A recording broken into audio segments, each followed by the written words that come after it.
Hello, traders. FX Pip Collector here. Today is Friday, July 25th, and this is my analysis for gold, and we are on the 1 hour time frame.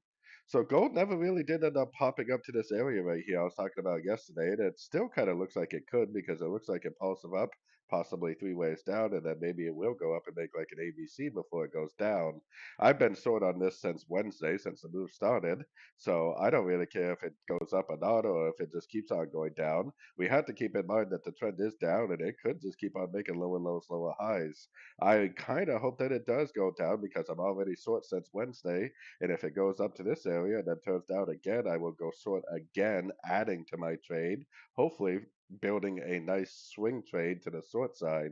Because if this really is a wave C on the daily, like I've been talking about for a while now, then this could go down to about the $3,000 area and be a big, big swing trade. But we definitely just need to keep an eye on it, try to take it one step at a time. I was thinking that maybe this was going to be like a wave one and it was going to make a wave two, and then later on next week, go down for a big wave three. So, anyways, don't forget to check out my website, fxpipcollector.com. And as always, thank you for watching and happy trading.